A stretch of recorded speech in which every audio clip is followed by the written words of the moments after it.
You are listening to Emmachev Radio. All the latest news and breaking headlines, live from your local radio station. This is On the Hour News.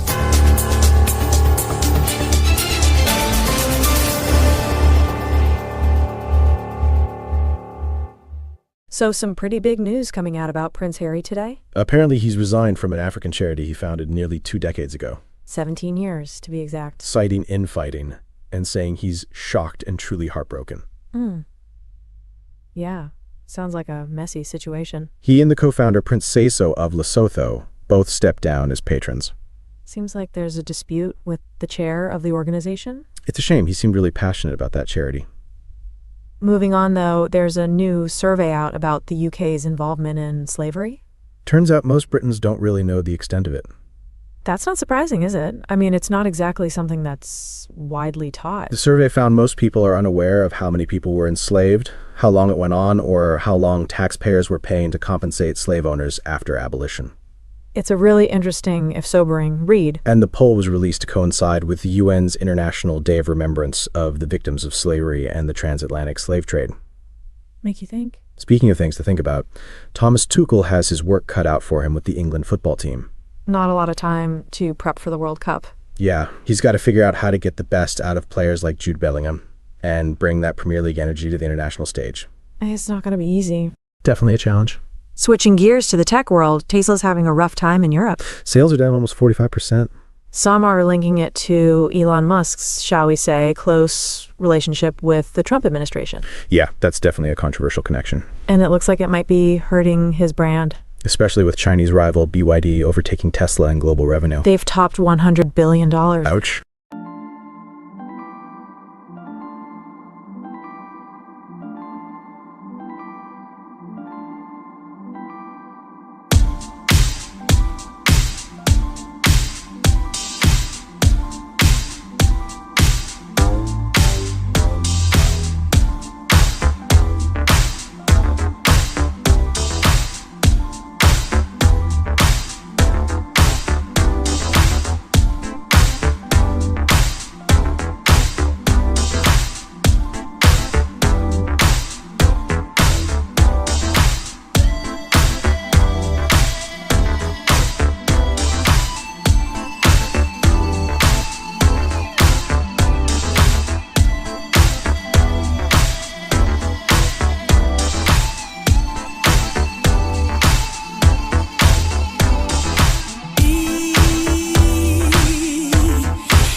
I love to listen while I work. Listen to it at work, all day. I love it.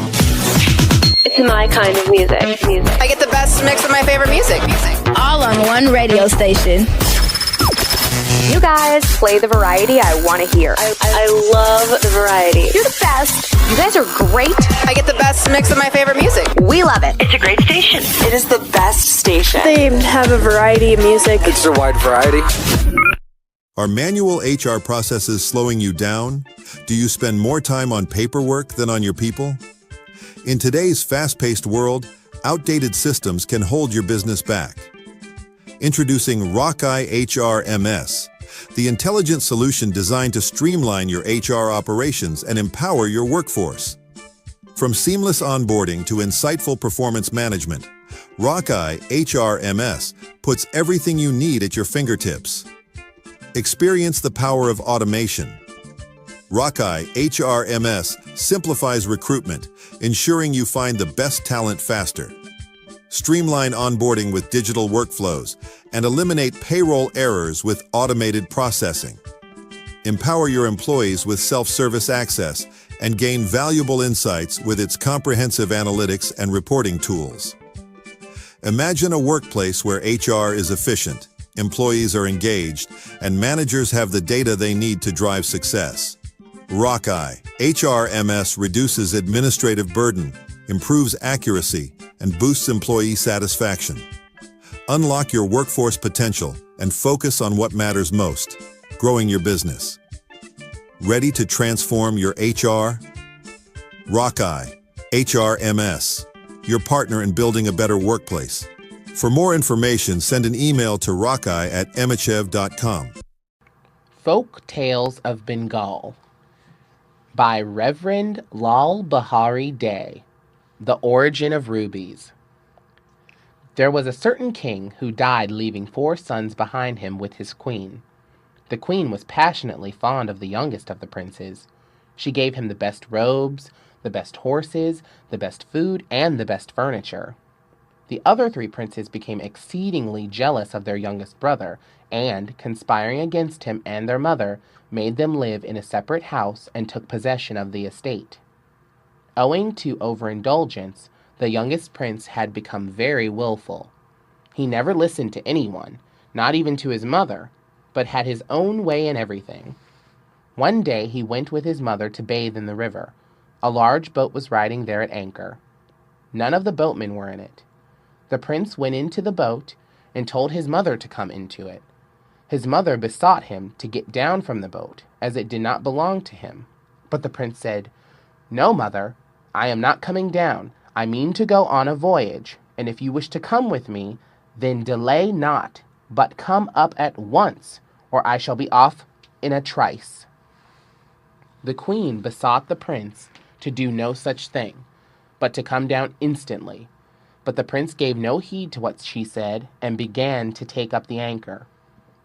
The queen went up into the boat in great haste, and the moment she was on board, the boat started, and falling into the current passed on swiftly like an arrow. The boat went on and on till it reached the sea. After it had gone many furlongs into the open sea, the boat came near a whirlpool where the prince saw a great many rubies of monstrous size floating on the waters. Such large rubies no one had ever seen, each being in value equal to the wealth of 7 kings. The prince caught hold of 6 of those rubies and put them on board. His mother said, "Darling, don't take up those red balls. They must belong to somebody who has been shipwrecked, and we may be taken up as thieves." At the repeated entreaties of his mother, the prince threw them into the sea, keeping only one tied up in his clothes. The boat then drifted toward the coast, and the queen and the prince arrived at a certain port where they landed. The port where they landed was not a small place. It was a large city, the capital of a great king. Not far from the palace, the queen and her son hired a hut where they lived. As the prince was yet a boy, he was fond of playing at marbles. When the children of the king came out to play on a lawn before the palace, our young prince joined them. He had no marbles, but he played with the ruby which he had in his possession. The The ruby was so hard that it broke every taw against which it struck. The daughter of the king, who used to watch the games from a balcony of the palace, was astonished to see a brilliant red ball in the hand of the strange lad, and wanted to take possession of it. She told her father that a boy of the street had an uncommonly bright stone in his possession, which she must have, or else she would starve herself to death. The king ordered his servants to bring to him the lad with that precious stone. When the boy was brought, the king wondered at the largeness and brilliancy of the ruby. He had never seen anything like it. He doubted whether any king of any country in the world possessed so great a treasure. He asked the lad where he had got it. The lad replied that he had got it from the sea. The king offered 1,000 rupees for the ruby, and the lad, not knowing its value, readily parted with it for that sum. He went with the money to his mother, who was not a little frightened, thinking that her son had stolen the money from some rich man's house. She became quiet, however, on being assured that the money was given to him by the king in exchange for the red ball which he had picked up in the sea. The king's daughter, on getting the ruby, put it in her hair, and standing before her pet parrot, said to the bird, "Oh, my darling parrot, don't I look very beautiful with this ruby in my hair?" The parrot replied, "Beautiful? You look quite hideous with it. What princess ever puts only one ruby in her hair? It would be somewhat feasible if you had two at least." Stung with shame at the reproach cast in her teeth by the parrot, the princess went into the grief chamber of the palace and would never eat nor drink. The king was not a little concerned when he heard that his daughter had gone into the grief chamber. He went to her and asked her the cause of her grief. The princess told the king what her pet parrot had said, and added, "Father, if you do not procure for me another ruby like this, I'll put an end to my life by mine own hands." The king was overwhelmed with grief. Where was he to get another ruby like it? He doubted whether another like it could be found in the whole world. He ordered the lad who had sold the ruby to be brought into his presence. "Have you, young man," asked the king, "another ruby like the one you sold me?" The lad replied, "No, I have not got one." "Why? Do you want another?" "I can give you lots if you wish to have them. They are to be found in a whirlpool in the sea, far, far away. I can go and fetch some for you." Amazed at the lad's reply, the king offered rich rewards for procuring only another ruby of the same sort. The lad went home and said to his mother that he must go to the sea again to fetch some rubies for the king. The woman was quite frightened at the idea and begged him not to go, but the lad was resolved on going, and nothing could prevent him from carrying out his purpose. He accordingly went alone on board that same vessel which had brought him and his mother, and set sail. He reached the whirlpool, from near which he had formerly picked up the rubies. This time, however, he determined to go to the exact spot whence the rubies were coming out. He went to the center of the whirlpool, where he saw a gap reaching to the bottom of the ocean. He dived into it, leaving his boat to wheel round the whirlpool. When he reached the bottom of the ocean, he saw there a beautiful place. He went inside. In the central room of the palace there was the god Siva, with his eyes closed, and absorbed apparently in intense meditation. A few feet above Siva's head was a platform, on which lay a young lady of exquisite beauty. The prince went to the platform and saw that the head of the lady was separated from her body. Horrified at the sight, he did not know what to make of it. He saw a stream of blood